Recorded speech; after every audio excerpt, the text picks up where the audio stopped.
अभी हम लोग संतमत साधिका साधना शिविर में एकत्रित हैं।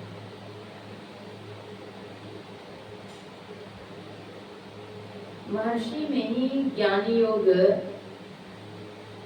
ब्रह्मचारिणी आश्रम में यह साधना शिविर आयोजित है।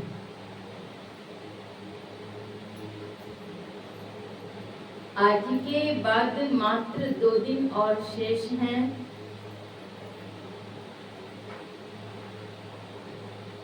नवा साधना शिविर का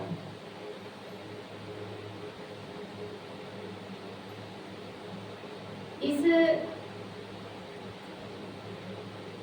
साधना शिविर में यत्र तत्र से एकत्र होकर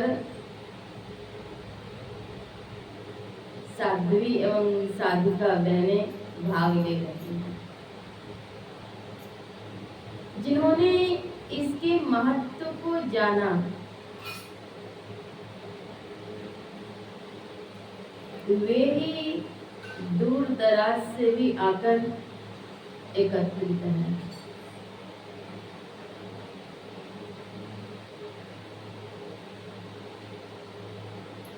साधना काल में साधक को 2 विघ्न सताते हैं।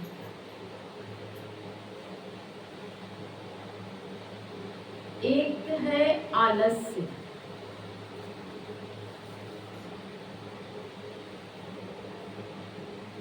आलस्य बड़ा सताता है।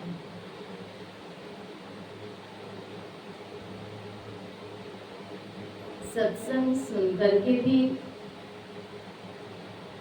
ज्ञान लिए,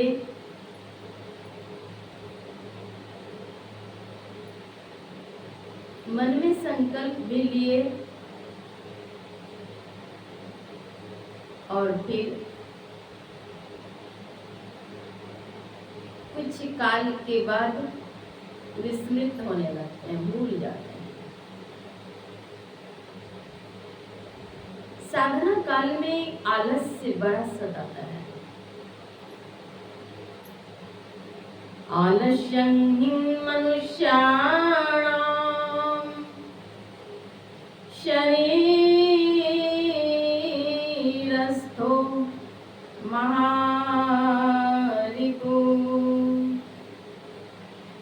आलस्य तो शत्रु है, मनुष्य का सबसे बड़ा शत्रु है।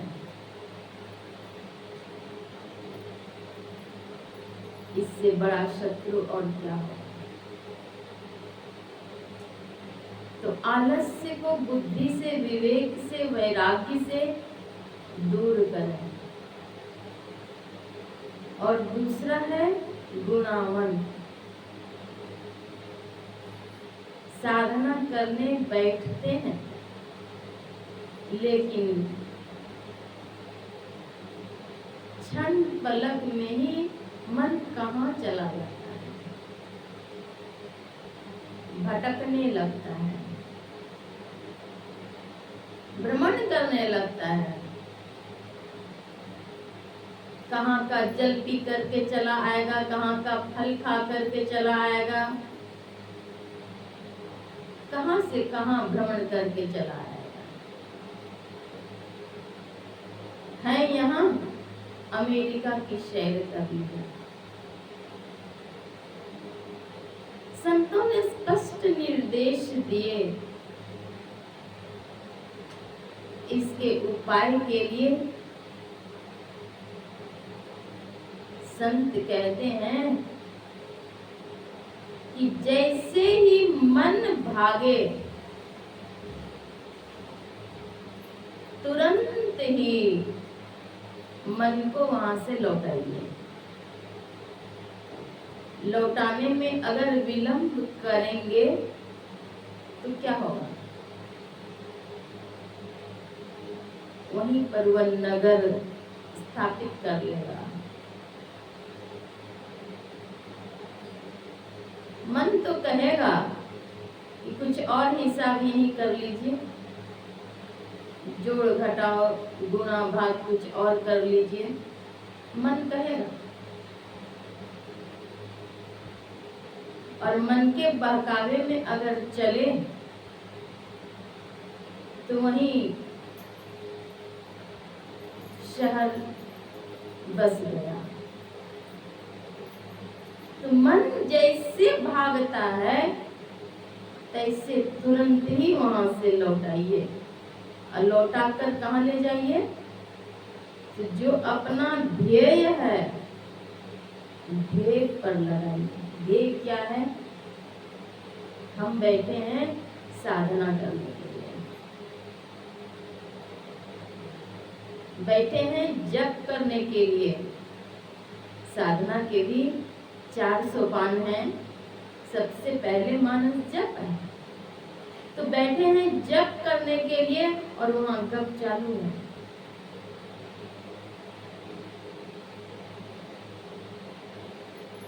सत्संग से उठने के बाद जब मार्ग में जाएंगे तो गप तो चालू हो जाएगा। जो बुद्धिजीवी लोग रहेंगे वो जप में गप में भी जप कर लेंगे, बहाव में नहीं आएंगे। लेकिन जो सचेत नहीं रहेंगे, एक सब्जी भी बनाने में सचेत रहना होता है कि कहीं सब्जी जल न जाए। जरा सा चूक होगी जल के खराब हो जाएगा। और हम चले हैं प्रभु की प्राप्ति के लिए, ईश्वर का साक्षात्कार करने के लिए, ब्रह्म की प्राप्ति के लिए, ब्रह्म ज्योति के दर्शन करने के लिए। और हमारा मन भटक जाता है, जप में ही गप करने लगता है। यहाँ परिवार के अन्य सदस्यों की चिंता हो रही है जप करने के ही बीच में। अगर मनोयोग पूर्वक जप करते रहेंगे, ध्यान करते रहेंगे, तो जो घटना दुर्घटना अथवा कुछ अनहोनी होने वाली भी होगी वह भी दूर हो जाएगा।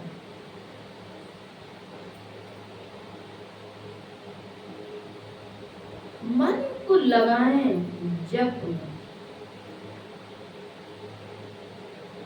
मन जैसे भागे वैसे तुरंत लौटाएं, विलंब न करें। सद्गुरु महर्षि में परमहंस जी महाराज कहते हैं, जहाँ जहाँ मन भागी जाए, ताहि तहाँ से तत्क्षण फेरी फेरी ने आई लगाई ध्येय में आपन। जैसे जैसे मन भागता है, जहाँ जहाँ मन भागता है, जहाँ जहाँ मन भगी जाए, तह से तत्क्षण मतलब उसी समय सोचेंगे कि थोड़ा और गप यहाँ पर कर लें, हिसाब कर लें, वहां पर फिर भटक जाएंगे, उसी में रहने लगेंगे। फिर बहुत देर के बाद अगर होश आया तो आया। सद्गुरु महाराज स्पष्ट निर्देश देते हैं कि तत्क्षण तुरंत लौटाइए। मन भागे तुरंत लौटाइए। मन आवे मन जाए, मन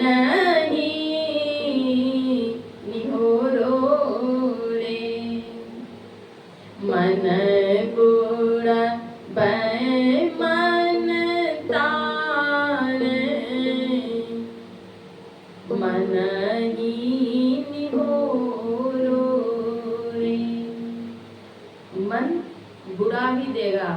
बर्बाद भी कर देगा और तार भी देगा। कबीर, यह मन एक है। मन तो एक है, अनेक नहीं है, एक है। इस एक मन से जैसा काम लेना है ले लीजिए।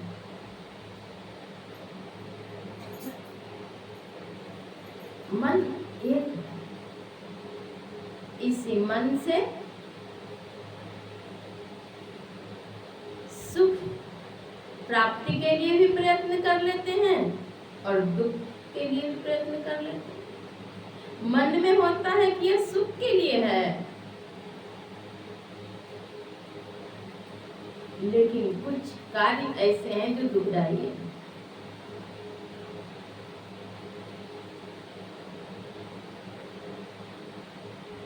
कबीर, मन तो एक है, भावे जहाँ लगाए, भावे गुरु की भक्ति कर, भावे विषय कमाए। मन तो एक है, अगर भाता है तो गुरु की भक्ति करिए,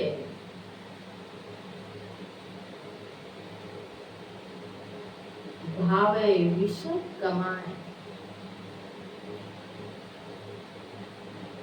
जो कमाएंगे वही मिलेगा, जो बीज बोएंगे वही फसल उगाएंगे।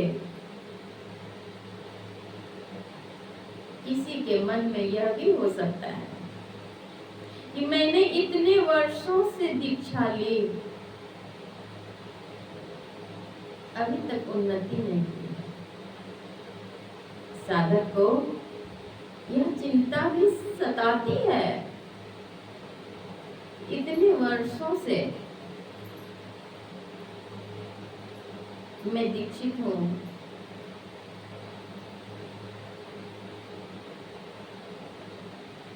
कुछ उन्नति नहीं हुई है, और जो पीछे दीक्षा लिए उनकी उन्नति हो गई। हालांकि आंतरिक उन्नति की बात एक दूसरे से कही नहीं जाती है।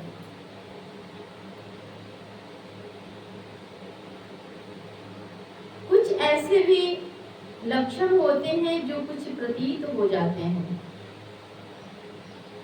एक विद्यार्थी सद्गुरु महाराज से दीक्षा ली,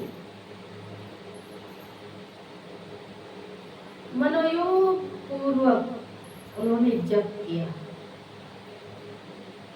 जप करते करते करते उन्हें सिद्धि मिली।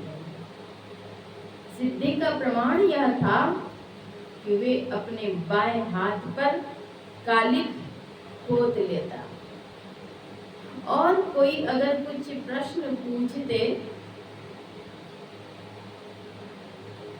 तो उस प्रश्न का उत्तर उस कालिक पर उग जाता।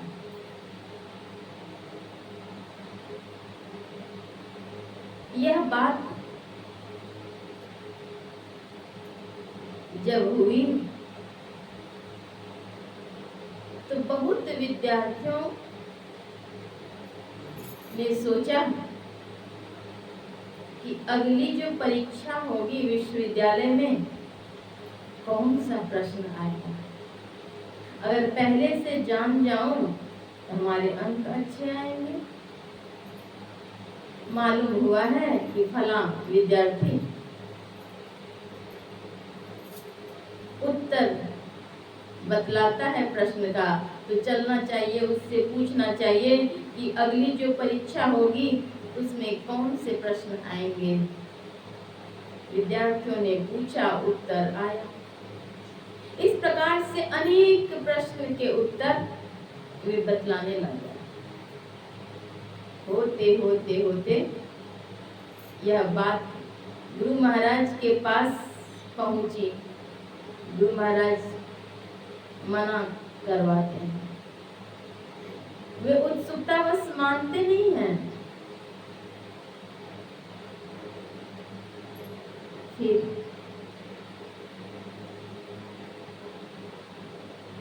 गुरु महाराज के पास उनको लाया जाता है।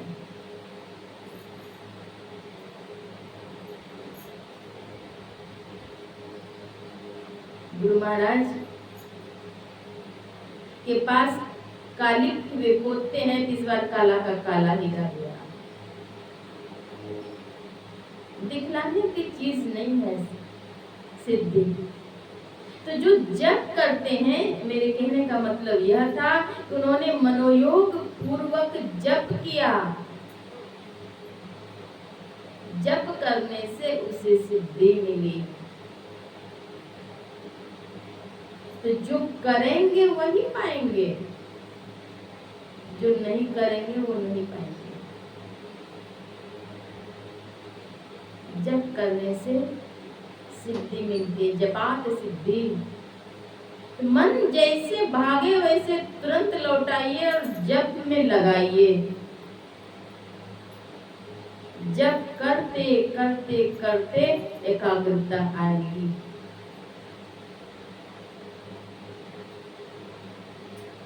तब मानस ध्यान है। जप करने में कुछ सिमटाव होगा।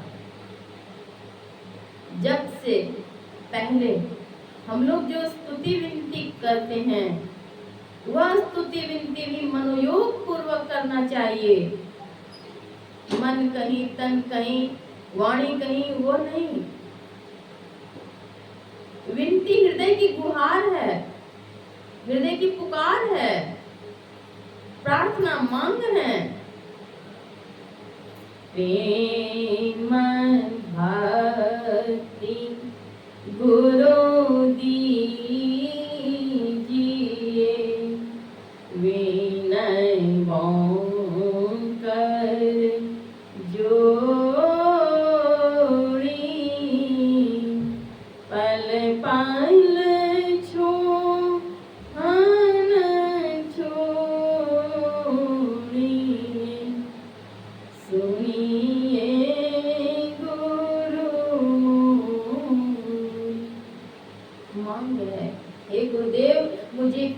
भक्ति दीजिए, प्रेम भक्ति गुरु दीजिए, विनो कर जोड़ी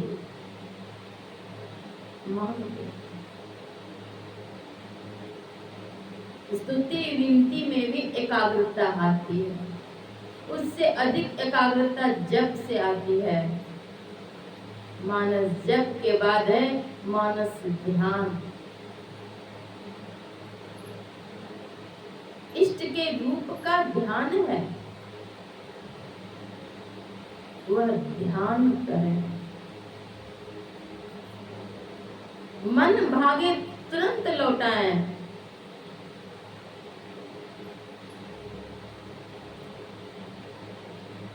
गुरु की मूर्ति हृदय बसाए, जो इच्छे सोई फल पाए। जो इच्छा होगी वही मिलेगा। गुरु को कल को वृक्ष कहा गया, कामधेनु कहा गया, लेकिन वह उगाएंगे तब तो। मन में बाहरी चाहना घुस जाता है, अंतरी चाहना, अंतराकाश में प्रकाश हो, इसके लिए कितना प्रयास है। अंतर में ब्रह्म ज्योति है, ब्रह्मनाद है, वह प्रकाश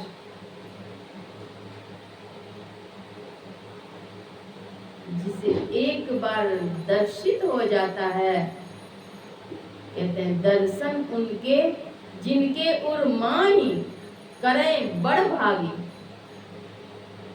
जो दर्शन करते हैं वे बड़ भागी हैं।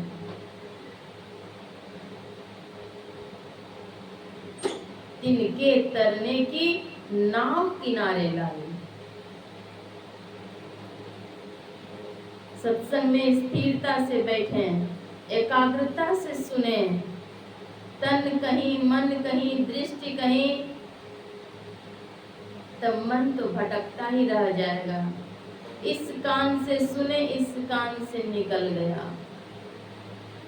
सुनेंगे नहीं तो समझेंगे क्या, समझेंगे नहीं तो करेंगे क्या, और करेंगे नहीं तो पाएंगे क्या।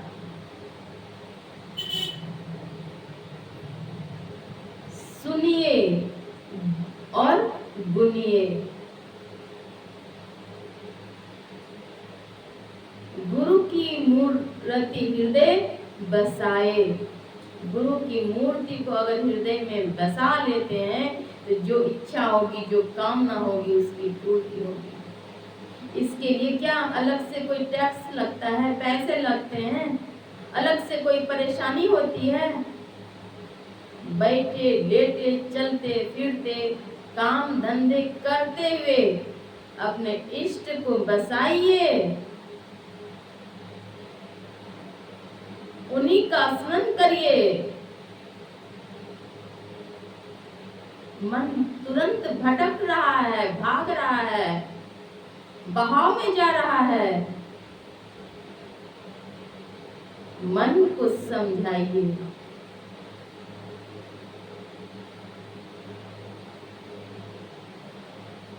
अगर हाथ से काम कर रहे हैं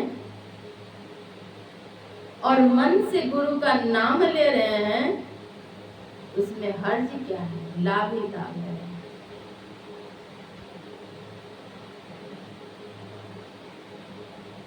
तन काम में, मन राम में। जिन्हें एक बार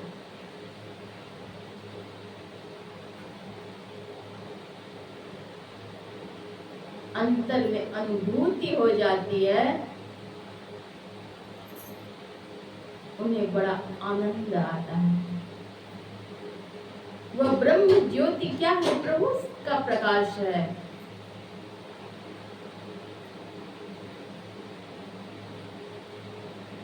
दिया, बत्ती और घी रहे और उसे चास दिया जाए तो वहां प्रकाश हो जाएगा और उस प्रकाश से उजाला होगा। अपने अंदर में कौन सा प्रकाश? ये तो दिए का प्रकाश है। संत कबीर साहब कहते हैं, नाम के सूरत। संत कबीर साहब कहते हैं, अपने अंदर में प्रकाश है, उस प्रकाश को प्रदीप्त कीजिए। अपने घट दिया ना पारू रे। सूरत के बाती, सूरत की बत्ती बनाने के लिए कहते हैं। बहिर्मुखी मन अंतर्मुखी करने की आवश्यकता है। मन बाहर भटक रहा है, अंतर्मुख होना चाहिए। अंतर पथ चालो। सद्गुरु महर्षि में परमहंस महाराज कहते हैं, अंतर पथ चालो, प्रभु को पालो, प्रभु बिनु नहीं विश्राम। अंतर पथ चलो और प्रभु को पालो। समय साधना काल में, साधना शिविर में बटा हुआ है। 3 से 4 ब्रह्म मुहूर्त में ध्यान है। उसके पहले ही जग जाना है। हाथ पैर धोकर फ्रेश होकर कुल्ला आचमन करके अपने आसन पर बैठ जाना है। इतना काम 3 बजे से पहले का है। और फिर 3 से 4 का ध्यानाभ्यास है। ब्रह्म मुहूर्त में ध्यानाभ्यास। ब्रह्म मुहूर्त का समय बड़ा पावन होता है। वातावरण की शुद्धता होती है, कोई आवाज नहीं, कोई हलचल नहीं, और उस वक्त कोई काम का भी प्रेशर नहीं। काम तो असली काम यही है। ब्रह्म मुहूर्त में सोए जो रह जाते हैं, कहते हैं ताको लागे पाप, जागे ना पिछले पहर, करें न गुरु मत जाप, मुँह फाड़ी सोवत रहे, ताको लागे पाप। आलस्य बड़ा विघ्न करता है।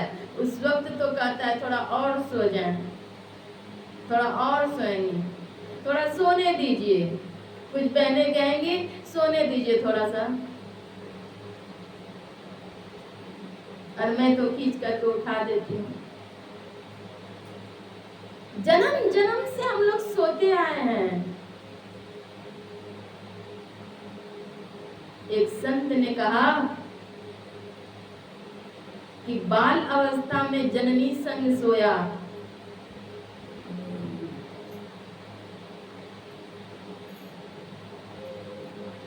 सोते सोते सोते ऐसा भी समय आ गया कि अब चिता पर सोवन को दिन आए गयो। कब सचेत होंगे? मानव का तन मिला अनमोल, और क्या यह सोने और खोने के लिए है? जो सोवत हैं सो खोवत हैं, जो जागत हैं सो पावत हैं, टुक निंद से आँखियाँ खोल जरा, वो अपने प्रभु में ध्यान लगा, यह प्रीत करण की रीत नहीं, रब जागत है तो सोवत है। जो सोवत है सो खोवत है।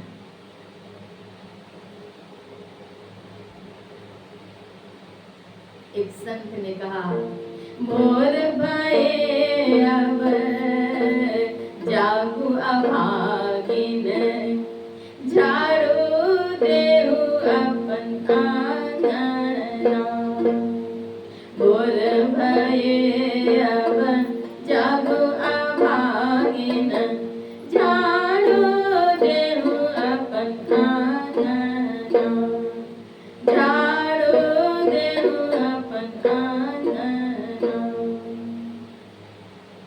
अंगना अभी भी बहुत घर में ऐसे नियम हैं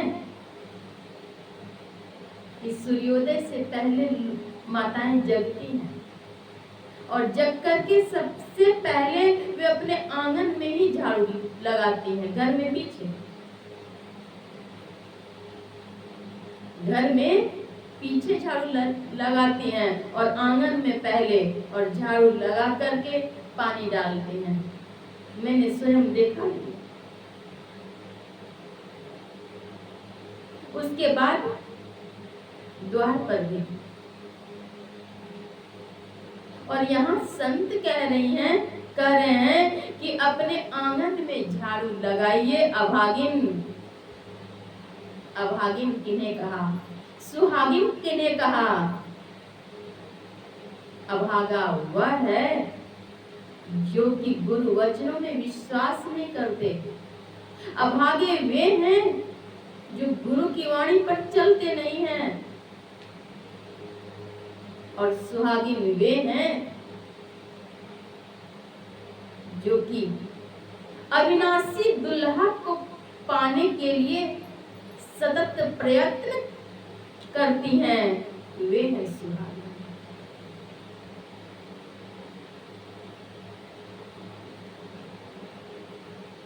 अविनाशी दुल्हा कौन है? अविनाशी दुल्हा मिलियो भक्तन के रक्षपाल, उन्हें रक्षपाल कहा गया है। वे अविनाशी दुल्हा कब मिलेंगे, कैसे मिलेंगे? वे अविनाशी दुल्हा असली प्रियतम, वो प्रेमी मिलेंगे जब हम प्रयत्न करेंगे, साधन भजन करेंगे, साधना करेंगे। ब्राह्मे मुहूर्ते उत्थाय वायुरस्पृश्य माधव। भगवान श्री कृष्णचंद्र जी महाराज भी ब्रह्म मुहूर्त में जग जाते थे, ध्यान करते थे। ब्रह्म मुहूर्त में जग जाते थे। संत चरणदास जी महाराज कहते हैं, जागे न पिछले पहर, करे न गुरुमत जाप, मुंह फाड़ी सोवत रहे। खराटा ले रहे हैं बड़ा बढ़िया से। ताको लागे पाप। साधना काल में सचेत रहने की आवश्यकता है। किस चीज से सचेत? सात्विक खान पान और सात्विक के साथ मात्रा का भी ख्याल रखना चाहिए। एक बार साधना शिविर में गई हुई थी हम लोग कोलकाता अगरपाड़ा। वहां पर प्रवचन के क्रम में पूज्यपाद संपादक बाबा बोल रहे थे कि मैंने खोज की, पूछा भंडारी से, कितना भोजन बनाते हो, कितना खपत होता है और कैसे कैसे क्या क्या है, सारी बातें मैंने पूछी। और फिर मैंने यह भी पूछा बांटने वाले से भी और खाने वाले से भी। तो एक के लिए पता चला कि एक आदमी ने 14 रोटी खाई। जो 14 रोटी खाएंगे उनका भजन कैसे बन पाएगा? रात में कंठ से ऊपर खा रहे हैं तो भोर में उठने का मन होगा? खर्राटा मारेंगे, डकार मारेंगे, बढ़िया से सोएंगे। खाना पीना सो जाना यह काम है पशु समाना। खाना पीना सो जाना, आहार निद्रा भय मैथुनं च सामान्य में तत् पशुभिर्नराणाम्। ज्ञानं नराणाम् अधिकं विशेषो ज्ञानेन हीना पशुभिः समाना। ज्ञान से विहीन जो है पशु के समान है। आसन दृढ़ आहार दृढ़ भजन नेम दृढ़ होय। सबसे पहले आसन दृढ़ होना चाहिए। आसन दृढ़ कैसे होगा? अभ्यास करने से। और अभ्यास भी कैसे कर पाएंगे? खूब ठूस ठूस करके, चटकार करके, स्वाद ले करके बढ़िया से बढ़िया खाएंगे तब हो जाएगा। परिमित भोजन चाहिए, साधक के अनुकूल भोजन चाहिए। मिर्च, मसाला, खटाई, ये सब को हटाइए। संतुलित और परिमित भोजन चाहिए। आसन की भी दृढ़ता चाहिए, आहार की दृढ़ता चाहिए। अब खाने का मन नहीं है लेकिन 7-8 रोटी भी डाल देंगे, कहेंगे भूख नहीं है, खाने की इच्छा नहीं है, लेकिन बैठ जाने के बाद अगल पर आसपास को भी देखते हुए 7-8 रोटी खा लिए। इससे भजन नहीं होगा, भोर में उठने का मन नहीं करेगा और उठेंगे तो फिर वही सोएंगे, झुकते रहेंगे। अपने शरीर के हिसाब से जो आप भोजन कर रहे हैं उससे कम करिए। एक बार पूज्यपाद भगीरथ बाबा कह रहे थे, अगर 2 रोटी खाते हैं तो 1 रोटी खाइए, 4 खाते हैं तो 3 कीजिए,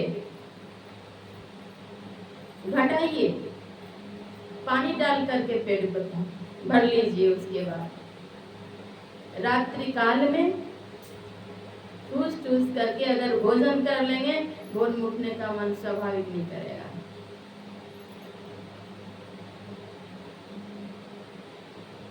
थोड़ो खाय तो कल पे छल पे, घणो खाय ले रोगी, धूप खाके संधि विचारे, बुझे बिरला जोगी।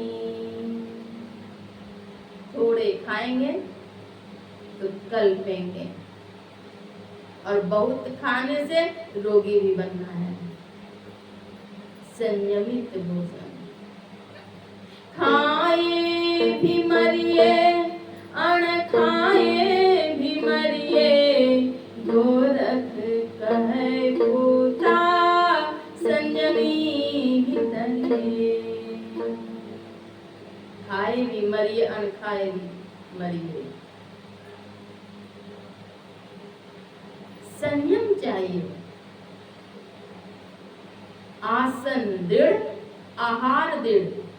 बैठने में अगर पैर दुख जा रहा है, रोज ऐसे नियम बनाएं कि हम 2 मिनट पैर का दर्द अथवा पीठ का दर्द जो भी हो, हम सहन कर लें। 2 मिनट सहन करें।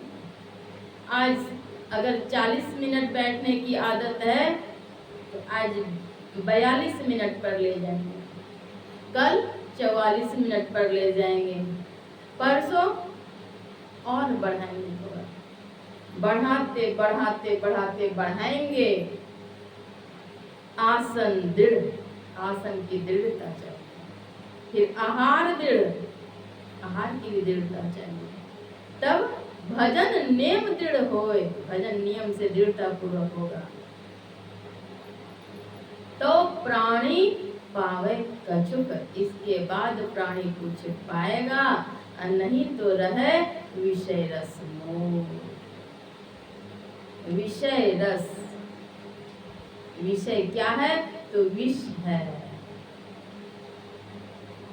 विषय विष का पान करते रह जाएंगे, जीवन स्नेह स्नेह क्षीण होता जाएगा, मिलेगा क्या।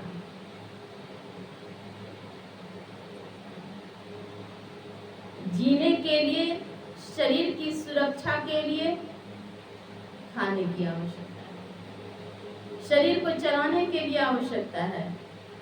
अब तो बहुत डॉक्टर भी वेट नापते हैं और कहते हैं कि वेट कम करिए, इसके लिए फल लीजिए, सलाद लीजिए, जल लीजिए, आदि आदि वे बात बतलाते हैं।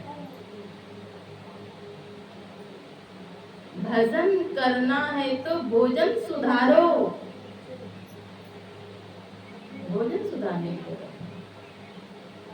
एक बात और, बहुत लोगों के मन में होता है कि पका पकाया हुआ अगर भोजन मिल जाए तो कुछ लोग कहेंगे घी से चिकना, घी से चिकना, लेकिन वे इस बात पर ध्यान नहीं दे पाते हैं। घी से चिकना केवल वो थाली में आ गया तो घी से चिकना हो गया। किसने बनाया, किस हाथ से बनाया, कौन सी ऊर्जा उसमें संकलित है, इसका पता है। कुछ लोग तो होटल की बात कौन कहे, घर में भी माई दाई नाक ऐसे करती हैं, कपड़े में ऐसे पोंछती हैं, आंचल में ऐसे कर लिया और फिर रोटी बेल ली। शादी का बहनें क्या वैसे भोजन खाएंगी? साधक वैसे भोजन खाएंगे, ध्यान बन जाएगा। और तो और एक बार की बात है, पूज्यपाद भगीरथ बाबा मुझसे कह रहे थे कि देहात में महिलाएं अपने छोटे बच्चे का पखाना जब साफ करती हैं तो हाथ नहीं मलती हैं। मैंने कहा कि बाबा वो हाथ एक ही हाथ मलती होंगी। कहते नहीं गे, हाथ धोबे ने करे। अब बताइए, बच्चे का जो लेटरिन साफ करे और हाथ को मंजे नहीं। हाथ मंजने के भी नियम है, शिष्टाचार के नियम है। पहले बाएं हाथ को मिट्टी से, हैंडवाश से, सर्फ से, जैसे भी हो 3 बार पानी दे दे करके मलते गए, धोते गए। चौथे बार में दोनों हाथ को मलेंगे, हैंडवाश दे करके, मिट्टी दे करके चौथे बार। फिर 5वीं बार फिर दोनों हाथ को मिला करके मल लेंगे, तब होगा। तो वो जो कि बच्चे का पखाना साफ कर रही हैं और हाथ मंजती नहीं है, उसी हाथ से रोटी बेल के देंगे, घी से चिकना थाली में रहेगा।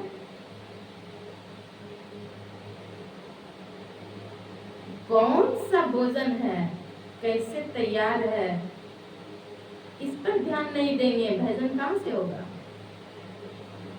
एक ही चूल्हे में मांस, मछली, अंडे सब पक रहे हैं, उसी चूल्हे पर का रोटी आपको कहीं मिला खाने के लिए, बढ़िया से खा लीजिए। साधक को तो इससे संभलने की जरूरत पड़ती है। शुद्धता, पवित्रता, यह आवश्यक है। पूज्य बाबा कह रहे थे, उसी हाथ से लोग आती हैं प्रणाम करने के लिए, कैसे पैर छूने देंगे। साधु संत तो पवित्र होते हैं, उनका जीवन परम पवित्र होता है। प्रत्येक कर्म उनके, प्रत्येक क्रिया उनकी अलौकिक होती है, प्रत्येक क्षण उनका दिव्य होता है। और इधर कहेंगे बाबा पैर छुए नहीं दे छे।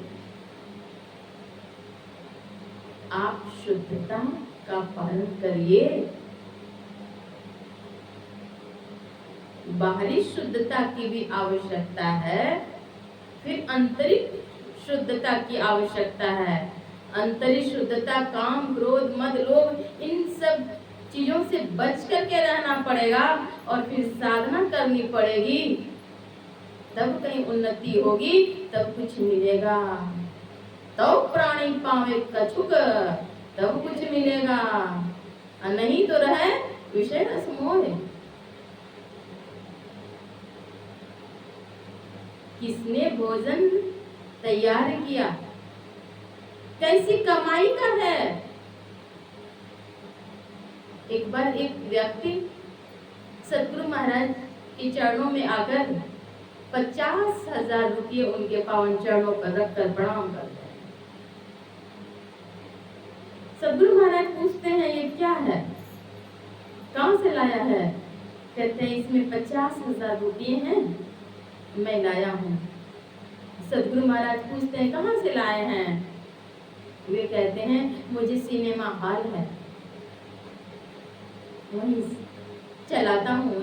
बोले जल्दी उठा पैसा, जो इस पैसे का खाएगा उसका खून खराब हो जाएगा। और यहाँ कहेंगे घी से चिकना।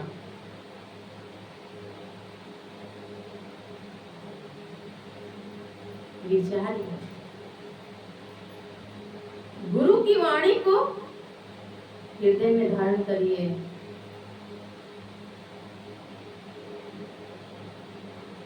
क्या खाना है, कब खाना है, कितना खाना है, इसका ख्याल। कहां से आया है, सिनेमा हॉल का था, सदगुरु महाराज कहते हैं खून खराब हो जाए। सदगुरु महाराज जब अपने पिता के घर में रहते थे, साधना करते थे बाबा साहब के आदेश से, और घर पर ही भोजन करते थे। बाबा साहब पूछते हैं, लाला घर पर रहकर साधन भजन करते हैं, भोजन भी करते हैं, तो वह भोजन पिताजी का करते हैं? बोलते हैं जी मैं पिताजी का भोजन करता हूँ। तो इसके बदले में आप क्या काम करते हैं? तो पिताजी मुझसे कोई काम तो लेते नहीं है। बाबा साहब कहते हैं कि खून खराब हो जाएगा, कोई काम नहीं करते हैं। बाबा साहब कहते हैं ऐसे महान संत के लिए भी खून खराब हो जाएगा। साधन भजन करें, लेकिन ख्याल रखें,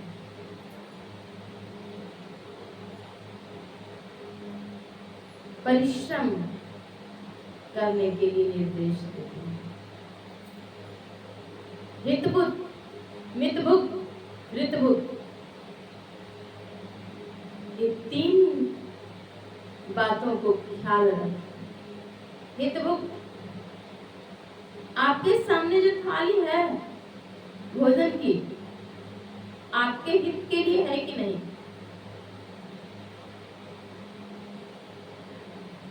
आपके हित के लिए अगर नहीं है, वो आपकी ग्रहण के योग्य नहीं है। मितभुक, हितभुक भी अगर है तो मितभुक, जितनी मात्रा में आपको चाहिए उतना ही लेना चाहिए। ऋतभुक, ऋत कहते हैं सत्य को, सत्य का वो है कि नहीं है।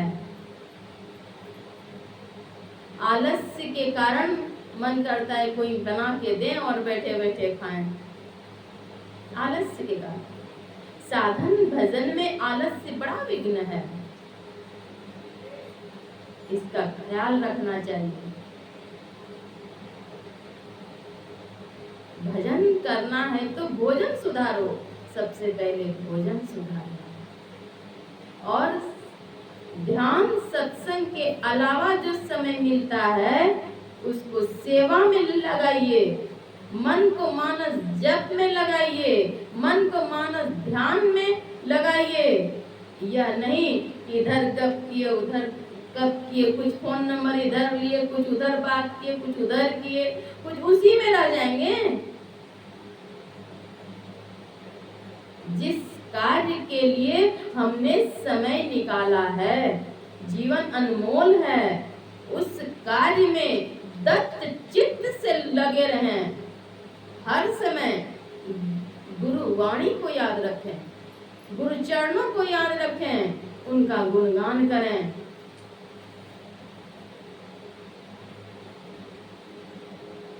बहुत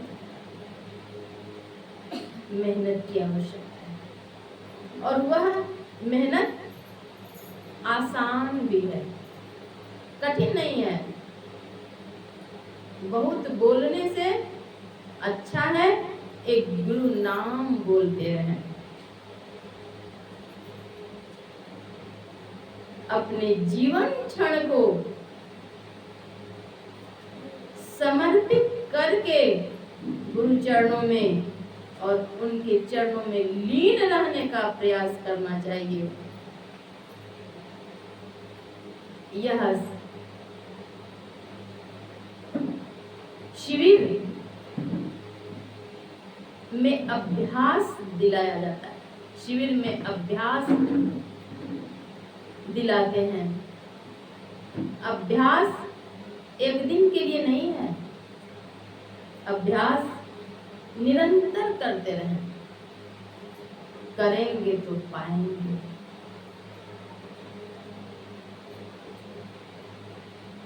भोजन अगर कर रहे हैं तो बनाने वाले की भी ऊर्जा उसमें समाहित होती है। होटल का भोजन करना चाहते हैं, कारीगर के हाथ का भोजन करना चाहते हैं, वो खैनी ऐसे ताली मिलाए सटाए लिए होठ के अंदर में बना रहे हैं, आपको रोटी बेल के खिला रहे हैं, बड़ा बढ़िया बना हुआ भोजन मिला।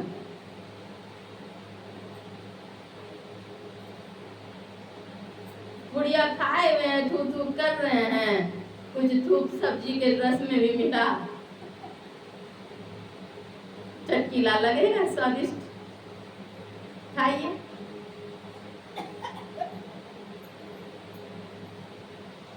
गुरु मंत्र का जप करते हुए पवित्रता के साथ नहा धो करके ध्यान भजन करके और तब पाकशाला में प्रवेश करना चाहिए और गुरु मंत्र का जप करते हुए भोजन तैयार करना चाहिए। तो वह भोजन करेंगे तो अंदर में वह ऊर्जा आएगी कि आपका भजन बन पाएगा।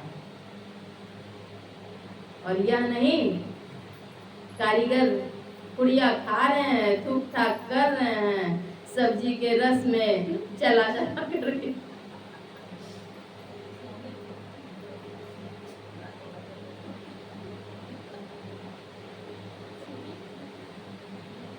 वैसे अगर खाएंगे तो भजन नहीं होगा। श्री सद्गुरु महाराज